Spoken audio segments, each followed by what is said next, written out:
well-being and quality of life. This is the outline, which we don't need to focus on too much because we will go through it during my presentation. So to start out, to give you an overview, since you guys weren't here during our 3-year experience, we kind of started collecting literature during our first year, kind of deciding what occupational therapy's role is, where they play a role already, where they maybe don't play a role, our interests, all kind of boiling down until what just happened these last 14 weeks from August 2022 until now. And I decided I had a passion for mental health, so I kind of started diving into that. And then passion for what I was originally doing was working with collegiate athletes. And then I decided, or with some transitions that I'll explain later, that the student population or the graduate level student population was an interest and a passion that I could definitely implement this project with too. So deciding that finding out research about the field of occupational therapy. The field of occupational therapy, if you do not know, it plays a role in many different aspects. And one of those settings that it does play a role in is mental health. And this has been dated back to the early 20th century, kind of following the Civil War. Occupational therapists were kind of a part of almost like a medical model, mental illness, working alongside psychiatrists, and since then they've had a more holistic approach, which we're thankful for. And a mental health approach does not always need to be limited to treating those with an existing diagnosis. So since knowing this, I could play a role as a preventative measure occupational therapist for graduate students who might not have a diagnosis but are still kind of having residual effects of stress-induced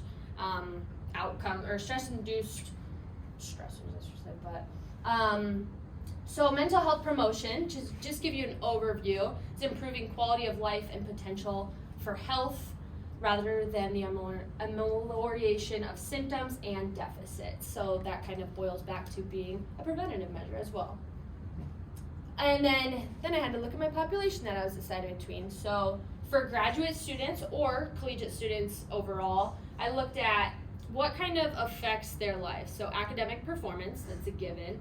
Social demands, especially like changing their social roles, whether they're changing jobs, changing friends, kind of transitioning to a different part of their life, adjusting away from home. And that kind of called out to me for ours because we have students from all over the country. Financial challenges, that's just a few of the burdens that we can mention that can be addressed through the mental health setting. And then so I had to decide what's kind of the variable of this, which was stress. So elevated stress levels, which can happen in a college student's life, can impede performance on tasks that require divided attention, working memory, retrieval of information from memory, and decision making. So we have some students up here in the front that can probably attest to all of those. So then I decided, okay, is there actually occupational therapists playing a role in this? Is there a need for this? Is there something I could kind of identify where I could insert occupational therapists and show that they could be providing services in this setting? And a study conducted through the American Psychological Association, or the APA, found that some stressful stimuli can enhance academic performance provided this stress is perceived as both goal relevant and controllable. So stress, it's okay in some certain circumstances. So for students, they have an outcome, they want a job, they're motivated, whether that's for their family, extrinsic motivation or intrinsic coming from within. But then what happens when it's bad? So stress affects all systems of the body. So it's musculoskeletal, our muscles, respiratory, breathing, cardiovascular, heart, endocrine, our hormones, gastrointestinal, nervous, and reproductive systems. So when it becomes chronic stress, the muscles in the body can tense up. They hold just a lot of emotion in there. It kind of slows down other systems. And then we can have a reaction that might not be good. It might not be like a helpful stress like we mentioned up here. And then it can become something as bad as a diagnosis. So at this time, as I was searching through literature, boiling it down simple for a PowerPoint, but there was little to support or to indicate that occupational therapists have filled such a role in benefiting preventative measures for graduate students' mental health. So I kind of had to create a purpose for my projects, identifying that there was a need or a gap and I could fill a need. So the purpose of my capstone experience was to bring light to the opportunity occupational therapists can have on playing an integral role on graduate students' mental health to support their performance in the classroom and in their lives. Something I didn't mention on here, which I do want to mention, is also kind of benefit them for going into practice. So something they took away intrinsically, they could extrinsically use in their future. So I had to create a goal, simplifying it down for this PowerPoint. I was to promote positive mental health, mindfulness techniques, and holistic approaches to healthier living. My setting, I boiled it down to the Rocky Mountain College graduate student program. And this was to promote the role occupational therapy can have to promote positive well-being in collegiate students. So I had 3 objectives that I really focused on over the 14-week experience. One is that I will administer post-assessments. I needed a measurable goal. I needed to know that this was going to have an outcome to kind of back up what my goal was. This was met after, which we will go through, my Qualtrics survey. That was Likert scale based. There was positive outcomes for students that they, one, were able to communicate quantitatively and qualitatively. Another objective that I had is that I will meet with collegiate students for 3 seminars, I'll discuss this later as well, for inclusive participation, educational seminars to support positive well-being amongst the collective group and cohort. This was partially met, and I'm not too sad about it, which I'll go into it as well. Graduate level students are very busy, they can attest to that. So after I was very hopeful for doing a couple seminars for each of my 3 workshops, finding out with their busy schedules, and they're kind of already implementing their own mental health practices. 1 event each was a good probably buy-in for these students and to help with their commitment schedules.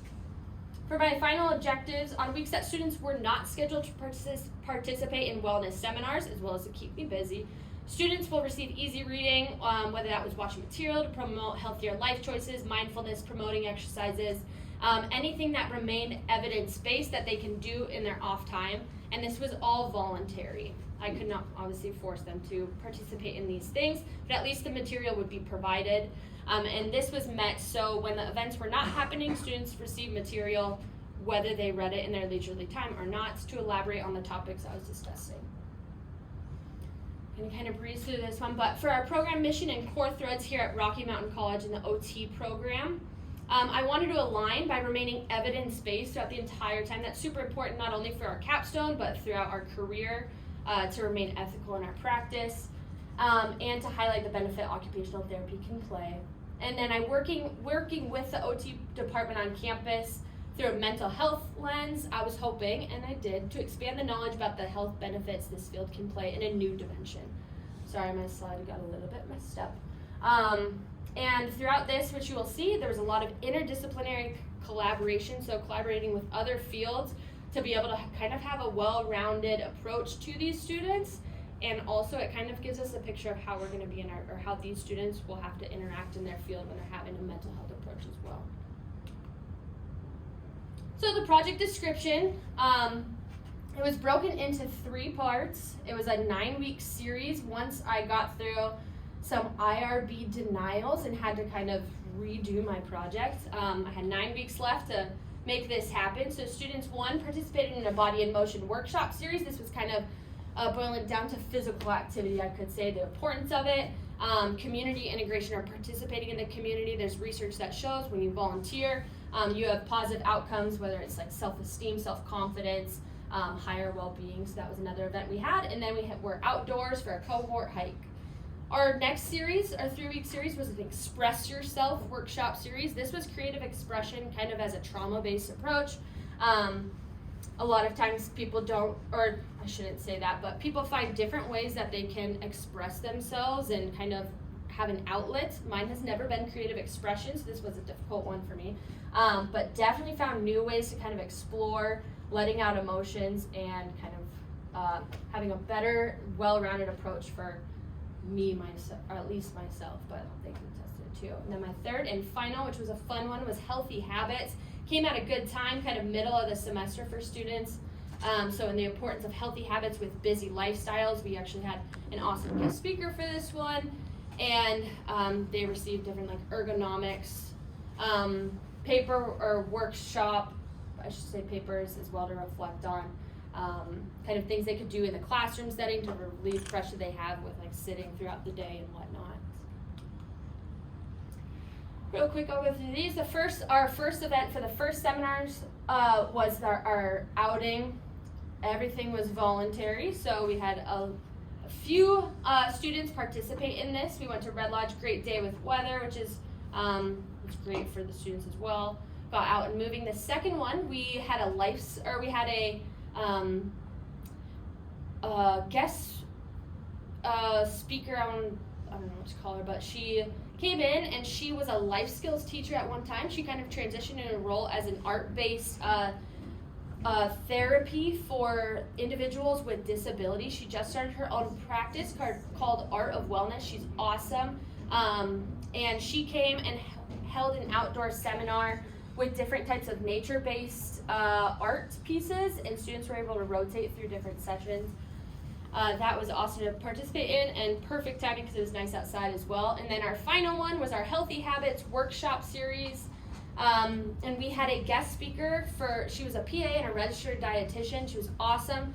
She taught students on the importance of keeping their bodies in line with what they were intaking during that time, or during their time during stressful times, and what kind of helps them carry through. So for my outcome measure, I had an 8-question simple Qualtrics survey since students are busy, and this was to determine the efficacy of individual academia performance, individual takeaway outside of the classroom setting. So did they have a positive outcome just individually, not as a student? Did they have a positive outcome as a cohort? And is this something that should continue? So what was the sustainability measure for my program? And then we had a level of participation question, because since this was all voluntary, it was difficult to tell right away if students had a positive outcome because they only participated in one, or if they participated in multiple parts of this series. So through some of the questions, this was a 5-point Likert scale, which is kind of blurry, so sorry, but the top two are strongly agree, as somewhat agree, and then neither agree nor disagree. So that's kind of where this one went. And then their participation goes from a great deal, a lot, somewhat, a little, and then none at all. So if we're looking at the graphs, kind of just overview, there was a positive outcome throughout the entire time, whether it was individual as an academic student in their mindfulness, individually as outside of the classroom setting. Overall, if they believe the cohort benefited, this one kind of teetered, which I wouldn't say was as statistically significant, which could kind of boil down to that students weren't mandated to attend. And then, do they believe that students should continue to participate in, which this is kind of the sustainability piece, which a lot strongly agreed, which helped. So as I kind of discussed, results yielded positive outcome about the implementation of the 9-week wellness series or workshop series for graduate level students. So despite participation being voluntary, throughout the entire experience, students indicated that they each had their own takeaway, which you'll see in one of the following slides. And it could not have been possible, I need to mention, without an interdisciplinary collaboration, which is reflective of the field of occupational therapy itself. This is a lot to look at. This was students' feedback, which I'm so thankful that they were able to fill in some comments to give me kind of a more well-rounded outtake. This is the qualitative measure of it. But throughout the participation, were there any experiences or knowledge that they are willing to reflect on as takeaways that they intend to use in the future? You can kind of glance through these. One I could read real quick, but someone took away new practices to being a healthier individual under stressful circumstances that they believe they will also be beneficial to their career as an occupational therapist. Something in particular was new ways for creative self-expression as a coping strategy. Sustainability. So, I've said this a million times, but since it was voluntary, it's a little difficult to get the results that we had participation throughout it all. So what could we do in a different light? And the students actually kind of gave me the retrospect for what could help. But if it was incorporated into curriculum, that might be beneficial for programs since it did have a positive outcome. And then that's also with modifications, since I did ask a lot from students at the beginning, and then kind of had to boil it down of what can students actually balance throughout their schooling.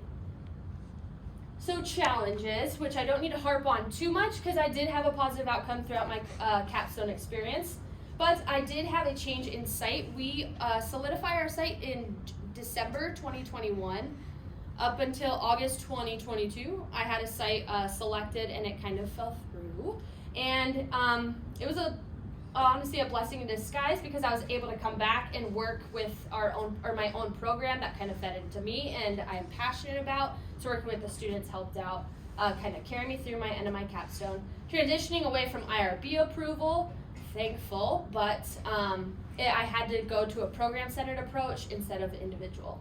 Student buy-in, and then also scheduling conflicts. And that concludes my capstone presentation. I will take any questions.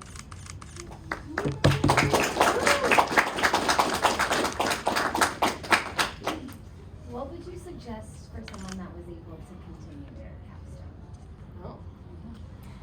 capstone? No students have actually communicated that they want to continue it, but I would probably go back to my sustainability and lesson learned. I would love to, even as in the profession, continue this in curriculum. I am passionate about graduate students since now I can say I was one. And just having that throughout just the stressors of school would probably be so beneficial. And knowing that the obstacles I went through with trying to schedule, trying to make it happen with one thing that I did not really mention is since students are going into the OT field, they all kind of have their own mental health approaches already, their own mindfulness techniques. That's beautiful. I do not ever want to change somebody's way of doing things, but if they could have an expansion on it, I would not have done creative expression throughout graduate school unless someone kind of made me so. If someone was to continue this, I would say try and find a way to make it mandatory.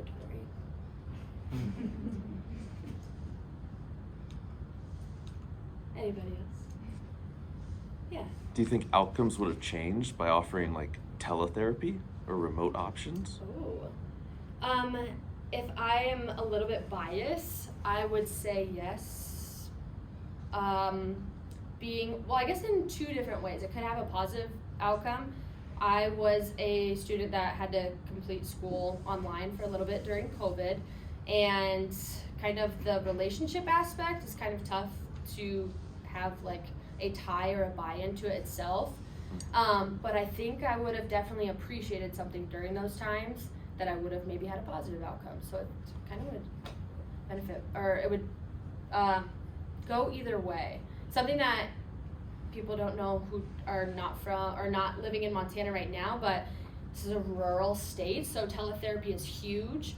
I think that would be an awesome approach for not only graduate students, but people in areas where we cannot reach, to kind of have this option.